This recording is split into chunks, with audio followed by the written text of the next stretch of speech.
ನಿನಗಾಗಿ ಭಾಗ 201. ವಿಕ್ರಮ್ ತುಂಬ ಭಯದಲ್ಲೇ ಇರುತ್ತಾನೆ. ಇನ್ನೂ ಎಲ್ಲ ಮುಗಿದು ಹೋಯಿತು, ಇನ್ನು ಯಾವುದೇ ದಾರಿ ಕೂಡ ಇಲ್ಲ.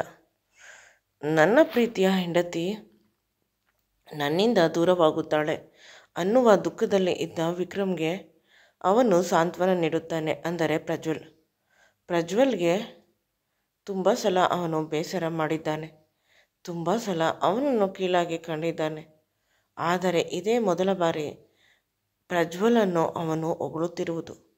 ಪವಿತ್ರಾಳಿಗೂ ಪ್ರಜ್ವಲ್ಗೂ ಇರುವ ಸಂಬಂಧ ಅವನಿಗೆ ತಿಳಿದಿಲ್ಲ.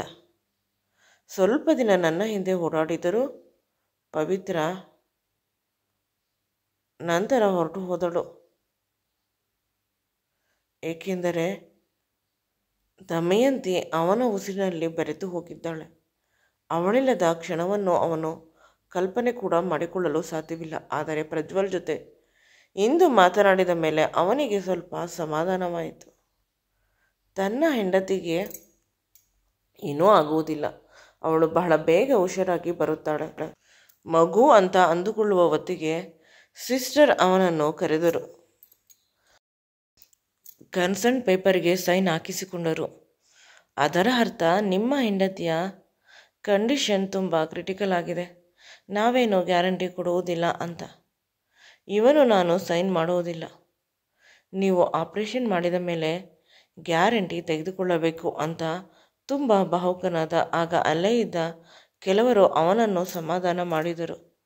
ಆ ರೀತಿ ಏನೂ ಆಗುವುದಿಲ್ಲ, ಪ್ರತಿಯೊಂದು ಪೇಷಂಟನ್ನು ಬದುಕಿಸಲು ಈ ರೀತಿ ಮಾಡುತ್ತಿರುತ್ತಾರೆ ಅಂತ ಅವರೆಲ್ಲ ಹೇಳಿದಾಗ ಇವನು ಸೈನ್ ಮಾಡಲು ಹೋದ. ಅಷ್ಟರಲ್ಲಿ ಒಳಗಡೆಯಿಂದ ಇನ್ನೊಂದು ಸಿಸ್ಟರ್ ಬಂದು, ಆ ಫಾರ್ಮ್ಗೆ ಸೈನ್ ಮಾಡುವ ಅಗತ್ಯ ಇಲ್ಲ, ನಿಮ್ಮ ಹೆಂಡತಿಗೆ ಪ್ರಜ್ಞೆ ಬಂದಿದೆ, ಅಷ್ಟೇ ಅಲ್ಲ ಮಗು ಕೂಡ ಸೇಫ್ ಆಗಿದೆ, ಮಗುವಿಗೆ ಇನ್ನೂ 6 ತಿಂಗಳು, ಈಗ ತೆಗೆದರೆ ಕಷ್ಟವಾಗುತ್ತದೆ, ಕೊನೆ ಪಕ್ಷ 7 ತಿಂಗಳಾದರೂ ಆಗಬೇಕು, ನಿಮ್ಮ ಹೆಂಡತಿ ಮತ್ತು ಮಗುವಿನ ವೈಟಲ್ಸ್ ಎಲ್ಲ ನಾರ್ಮಲ್ ಆಗಿದೆ, ಚಿಂತೆ ಪಡಬೇಡಿ, ಆರಾಮವಾಗಿ ಇರಿ. ಆಗ ವಿಕ್ರಮ್ಗೆ ಹೋದ ಪ್ರಾಣ ಬಂದಂತಾಯಿತು. ಪ್ರಜ್ವಲ್ ಹೇಳಿದ ಮಾತು ನೆನಪಾಯಿತು. ಅವನು ಹೇಗೆ ಹೇಳಿದ, ನನ್ನ ಹೆಂಡತಿಗೆ ಯಾವ ರೀತಿ ಆಗುತ್ತದೆ ಅಂತ ಅದೇ ರೀತಿ ಆಯಿತು. ಯಾವುದೇ ಕಾರಣಕ್ಕೂ ಅವರು ಸರ್ಜರಿಗೆ ಹೋಗುವುದಿಲ್ಲ, ಬಹಳ ಬೇಗ ಹುಷಾರಾಗುತ್ತಾರೆ. ಅವರು ತುಂಬ ಸ್ಟ್ರಾಂಗ್ ಇದ್ದಾರೆ ನಿಮಗಿಂತ, ಅದಕ್ಕಿಂತ ಜಾಸ್ತಿ ಅವರು ನಿಮ್ಮನ್ನು ತುಂಬ ಪ್ರೀತಿಸುತ್ತಾರೆ, ನಿಮ್ಮನ್ನು ಬಿಟ್ಟು ಎಲ್ಲೂ ಹೋಗುವುದಿಲ್ಲ. ಅವರನ್ನು ತುಂಬ ಚೆನ್ನಾಗಿ ನೋಡಿಕೊಳ್ಳಿ. ಮಗು ಅವರ ಹೊಟ್ಟೆಯಲ್ಲಿ ಇರುವುದು, ನೀವು ಚಿಕ್ಕ ಚಿಕ್ಕ ವಿಷಯಕ್ಕೆ ಕೋಪ ಮಾಡಿಕೊಂಡು ಅವರಿಗೆ ಬೇಸರ ಮಾಡಿದರೆ ಅದರಿಂದ ಮಗುವಿಗೆ ತುಂಬ ತೊಂದರೆ ಆಗುತ್ತದೆ ಅಂತ ಹೇಳಿದಾಗ ಇವನಿಗೆ ಪ್ರಜ್ವಲ್ ಮೇಲೆ ಸ್ವಲ್ಪ ಕೋಪ ಬಂದಿತ್ತು. ಈಗ ನಿಜ ಅಂತ ಅನಿಸುತ್ತಿದೆ. ಅವಳು ನನ್ನನ್ನು ತುಂಬ ಪ್ರೀತಿ ಮಾಡುತ್ತಾಳೆ, ಅಷ್ಟೇ ಅಲ್ಲ ಅವಳು ನನಗಾಗಿ ಬದುಕಿದ್ದಾಳೆ.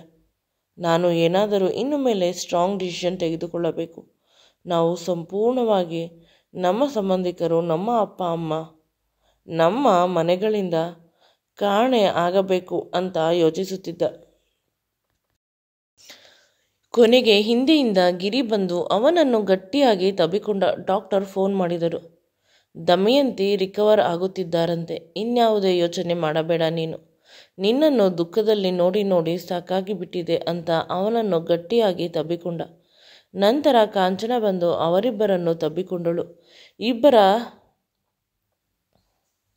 ತಲೆ ಮೇಲೆ ತನ್ನ ಕೈಯನ್ನು ಆಡಿಸಿದಳು. ನೀವಿಬ್ಬರು ಯಾವಾಗಲೂ ರಾಮ ಲಕ್ಷ್ಮಣ ರೀತಿ ಇರಬೇಕು, ನೀವಿಬ್ಬರು ಜೊತೆಯಲ್ಲಿ ಇದ್ದರೆ ಯಾವುದೇ ಕಷ್ಟ ಕೂಡ ಬರುವುದಿಲ್ಲ. ಪ್ರೆಗ್ನೆನ್ಸಿಯಲ್ಲಿ ಒಮ್ಮೊಮ್ಮೆ ಈ ರೀತಿ ಆಗುತ್ತದೆ, ನೀನು ಅದನ್ನೇ ದೊಡ್ಡ ವಿಷಯ ಮಾಡಿಕೊಂಡರೆ ನಮ್ಮ ಮಗು ತುಂಬ ಸ್ಟ್ರಾಂಗ್ ಅಂದಾಗ ಗಿರಿ ಮತ್ತು ವಿಕ್ರಮ್ ತುಂಬ ಪೆಚ್ಚಾಗಿ ಅಜ್ಜಿ ಮುಖವನ್ನು ನೋಡುತ್ತಿದ್ದರು. ಏಕೆಂದರೆ ಅವನು ವಿಕ್ರಮ್ನ ಮಗ, ವಿಕ್ರಮ್ ತುಂಬ ಸ್ಟ್ರಾಂಗ್, ಅದಕ್ಕಿಂತ ಜಾಸ್ತಿ ದಮಯಂತಿ ತುಂಬ ಸ್ಟ್ರಾಂಗ್, ಅವರಿಬ್ಬರ ಮಗು ತುಂಬ ಸ್ಟ್ರಾಂಗ್ ಇರುತ್ತದೆ, ಚಿಕ್ಕ ಚಿಕ್ಕ ವಿಷಯಕ್ಕೆ ಆರೋಗ್ಯವನ್ನು ಹಾಳು ಮಾಡಿಕೊಳ್ಳುವುದಿಲ್ಲ ಅಂತ ಹೇಳಿದರು. ಆಗ ಅದೆಲ್ಲ ನಿಜ ಅಂತ ವಿಕ್ರಮ್ ಮತ್ತು ಗಿರಿಗೆ ಅನಿಸಿ ಜೋರಾಗಿ ನಗಲು ಶುರು ಮಾಡಿದರು. ಆಗ ಅಜ್ಜಿ, ಇದು ಆಸ್ಪತ್ರೆ, ಸ್ವಲ್ಪ ಮೆತ್ತಗೆ ನಗಿ, ಏನಾದರೂ ತೊಂದರೆ ಆದರೆ ಎಲ್ಲರೂ ನಮ್ಮನ್ನೇ ಬ್ಲೇಮ್ ಮಾಡುವುದು ಅಂತ ಹೇಳಿದರು. ಅಷ್ಟರಲ್ಲಿ ಮನೆಯಿಂದ ಅವರ ಅಪ್ಪ ಅಮ್ಮ ಬಂದರು. ಅದನ್ನು ನೋಡಿ ವಿಕ್ರಮ್ಗೆ ಭಯವಾಯಿತು. ಅಪ್ಪನನ್ನು ಗಟ್ಟಿಯಾಗಿ ತಬ್ಬಿಕೊಂಡ. ಅಂದರೆ ಅಮ್ಮನನ್ನು ಮಾತನಾಡಿಸಲಿಲ್ಲ. ಅವನಿಗೆ ಭಯ, ಪುನಃ ಅಮ್ಮ ಏನಾದರೂ ತೊಂದರೆ ಮಾಡುತ್ತಾಳೆ ಅಂತ. ಇವಳು ಹೇಗೆ ಇಲ್ಲಿ ಬಂದಳು ಅಂತ ಅವನು ಯೋಚಿಸುತ್ತಿದ್ದಾನೆ. ಆದರೆ ಅವಳು ಬಂದಿರುವುದು ಅವಳ ಕ್ರೆಡಿಟ್ ಕಾರ್ಡನ್ನು ವಿಕ್ರಮ್ ಬ್ಲಾಕ್ ಮಾಡಿಸಿದ್ದಾನೆ. ತುಂಬ ದುಡ್ಡು ಖರ್ಚು ಮಾಡುತ್ತಾರೆ ಅಮ್ಮ ಅಂತ ಅದನ್ನು ವಿಚಾರಿಸಲು ಬಂದಿರುವುದು. ದಮಯಂತಿಯನ್ನು ನೆಪ ಮಾಡಿಕೊಂಡು.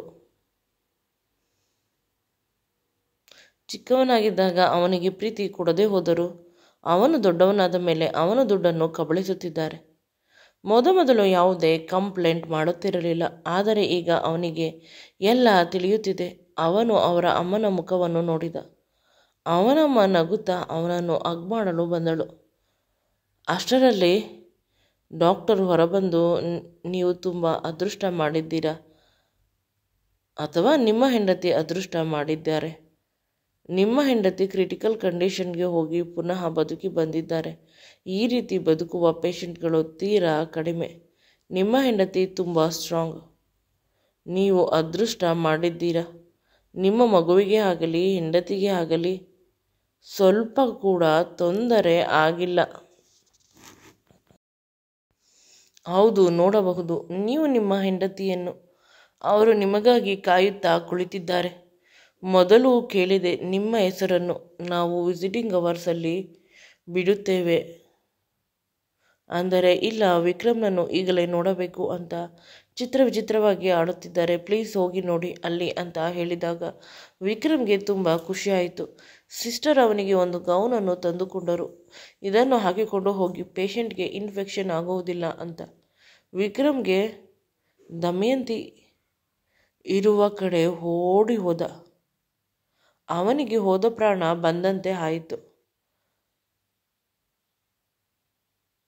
ಅವನ ಖುಷಿಯನ್ನು ಹೇಗೆ ಹೇಳಬೇಕು ಅದು ಕೂಡ ಅವನಿಗೆ ತಿಳಿಯುತ್ತಿಲ್ಲ. ಹಾಗಾದರೆ ನೀನು ಪುನಃ ಬದುಕಿ ಬಂದಿದ್ದಕ್ಕೆ, ಅದರ ಜೊತೆಗೆ ನಮ್ಮ ಮಗುವನ್ನು ತುಂಬ ಸೇಫ್ ಆಗಿ ತಂದಿದ್ದಕ್ಕೆ, ನಿನ್ನಂಥ ಹೆಂಡತಿಯನ್ನು ನಾನು ಜೀವನದಲ್ಲಿ ಮರೆಯುವುದಿಲ್ಲ. ಅಲ್ಲ, ಜನ್ಮ ಜನ್ಮಕ್ಕೂ ನೀನೇ ನನ್ನ ಹೆಂಡತಿ ಅಂತ ವಿಕ್ರಮ್ ಹೇಳಿದ. ಆಗ ದಮಯಂತಿ ಅವನನ್ನು ನೋಡುತ್ತಾ ಭಾವುಕಳಾದಳು. ಅವಳ ಕಣ್ಣುಗಳಿಂದ ಕಣ್ಣೀರು ಬರುತ್ತಿತ್ತು. ಏಕೆಂದರೆ ಅವಳಿಗೆ ಎಲ್ಲಿ ತಾನು ವಿಕ್ರಮ್ನನ್ನು ಬಿಟ್ಟು ಹೊರಟು ಹೋಗುತ್ತೇನೆ ಅನ್ನುವ ಮಾತು ನೆನಪಾಗಿದ್ದು. ಅವರ ಚಿಕ್ಕಮ್ಮ ಹೇಳಿದ್ದ ಸತೀಶ, ಅದನ್ನು ನೆನೆದು ಇನ್ನೂ ಕೂಡ ಭಯಗೊಂಡಿದ್ದಳು. ವಿಕ್ರಮ್ ಏನೂ ಮಾತನಾಡದೆ ಅವಳನ್ನು ಗಟ್ಟಿಯಾಗಿ ತಬ್ಬಿಕೊಂಡ. ಅವಳನ್ನು ತನ್ನ ಎದೆಗೆ ಒರಗಿಸಿ ಇಟ್ಟುಕೊಂಡು ಅವಳ ತಲೆಯನ್ನು ಸವರುತ್ತಿದ್ದಾನೆ. ಅವಳು ಕ್ರಮೇಣ ಅವಳ ಕಣ್ಣೀರನ್ನು ಕಡಿಮೆ ಮಾಡುತ್ತಿದ್ದಾಳೆ. ಅವಳಿಗೆ ತಿಳಿಯದೆ ಯಾವುದೋ ಒಂದು ಶಕ್ತಿ ಇದೆ ಅಂತ ಅನಿಸುತ್ತಿದೆ. ಇನ್ನೇನು ಮಾಡುವುದು ತಿಳಿಯುತ್ತಿಲ್ಲ. ಅವಳು ಏನನ್ನೋ ಮಾತನಾಡಲು ಬಾಯಿ ತೆಗೆದಳು. ಆದರೆ ಅವನು ಅವಳ ಬಾಯನ್ನು ಮುಚ್ಚಿದ. ಪುನಃ ಅವಳನ್ನು ತನ್ನ ಎದೆಯ ಮೇಲೆ ಇಟ್ಟುಕೊಂಡ. ಅವಳ ತುಟಿಗಳು ಇವನ ಎದೆಗಳ ಮೇಲೆ ಟಚ್ ಆಗುತ್ತಿತ್ತು. ಅಷ್ಟೇ ಅಲ್ಲ, ಇಬ್ಬರು ಪರಸ್ಪರ ಒಬ್ಬರಿಗೊಬ್ಬರು ಮುತ್ತುಗಳನ್ನು ಕೊಡಲು ಆರಂಭಿಸಿದರು. ಅವನು ಅವಳನ್ನು ಗಟ್ಟಿಯಾಗಿ ಹಿಡಿದುಕೊಂಡ. ಇಬ್ಬರ ಎದೆ ಬಡಿತ ಜಾಸ್ತಿ ಆಯಿತು. ಬಿಸಿಯೂ ಕೂಡ ಜಾಸ್ತಿ ಆಯಿತು. ಇಬ್ಬರ ತುಟಿಗಳು ಪುನಃ ಒಂದಾಗುತ್ತಿದ್ದವು. ಅವರಿಬ್ಬರ ವಿಷಯದಲ್ಲಿ ಇದೇ ರೀತಿ ಆಗುತ್ತದೆ ಪ್ರತಿ ಬಾರಿ. ಅವಳ ದೇಹದ ಸುವಾಸನೆ ಅವನ ದೇಹಕ್ಕೆ ತಾಗಿದ್ದು ಅವನ ಕೈಯಲ್ಲಿ ಕಂಟ್ರೋಲ್ ಮಾಡಿಕೊಳ್ಳಲು ಸಾಧ್ಯವಾಗುತ್ತಿಲ್ಲ ತನ್ನನ್ನು ತಾನು. ಆದರೆ ಆಸ್ಪತ್ರೆಯಲ್ಲಿ ತುಂಬ ಅಡ್ಜಸ್ಟ್ ಮಾಡಿಕೊಂಡು ಇರಬೇಕು ಅಲ್ಲವೇ? ಯಾವುದೇ ಕಾರಣಕ್ಕೂ ನಾವು ಮಾಡುತ್ತಿರುವ ಕೆಲಸ ಅಥವಾ ನಾವು ಕೊಡುತ್ತಿರುವ ಕಷ್ಟ ಇನ್ನೊಬ್ಬರಿಗೆ ತಿಳಿಯಬಾರದು ಅನ್ನೋದು ವಿಕ್ರಮ್ನ ಲಾಜಿಕ್. ಅದೇ ರೀತಿ ತನಗೆ ಆಗುತ್ತಿರುವ ಹಿಂಸೆ ದಮಯಂತಿಗೆ ಗೊತ್ತಾಗಬಾರದು ಅಂತ ಅವನು ಪ್ರಯತ್ನಿಸುತ್ತಿದ್ದಾನೆ. ಆದರೆ ದಮಯಂತಿ ಅವನನ್ನು ತನ್ನ ಕಡೆ ಕರೆದುಕೊಳ್ಳುತ್ತಾಳೆ. ನೀವು ಹೊರಟು ಹೋದರೆ ನಾನು ಒಂಟಿಯಾಗಿ ಬಿಡುತ್ತೇನೆ, ನೀವು ಇಲ್ಲೇ ಇದ್ದು ಬಿಡಿ ಅಂತ. ಆಗ ಇದು ICUಯಲ್ಲಿ ಇರುವುದು, ಮನೆಗೆ ಹೋಗೋಣ, ಸ್ವಲ್ಪ ಯೋಚನೆ ಮಾಡು. ನಿನ್ನ ಮಗು ನಮ್ಮ ಜೊತೆ ಕೂಡ ಇದೆ. ಅದನ್ನು ಕೂಡ ನಾವು ಆರೋಗ್ಯವಾಗಿ ಇಟ್ಟುಕೊಳ್ಳಬೇಕು. ಪ್ಲೀಸ್ ನನಗೆ ಸಹಕರಿಸು. ಯಾವುದೇ ಕಾರಣಕ್ಕೂ ಪ್ಯಾನಿಕ್ ಆಗಬೇಡ ಅಂತ ಅವಳ ಕೈಯನ್ನು ಗಟ್ಟಿಯಾಗಿ ಹಿಡಿದುಕೊಂಡ. ಅವನಿಗೆ ಹೋದ ಪ್ರಾಣ ಬಂದಂತಾಯಿತು. ಮುಂದೆ ಈ ವಿಡಿಯೋ ನಿಮಗೆ ಇಷ್ಟವಾಗಿದ್ದಲ್ಲಿ ನನ್ನ ಚಾನಲನ್ನು ಲೈಕ್ ಮಾಡಿ, ಶೇರ್ ಮಾಡಿ ಮತ್ತು ಸಬ್ಸ್ಕ್ರೈಬ್ ಮಾಡಿ. Thanks for watching and keep supporting me always.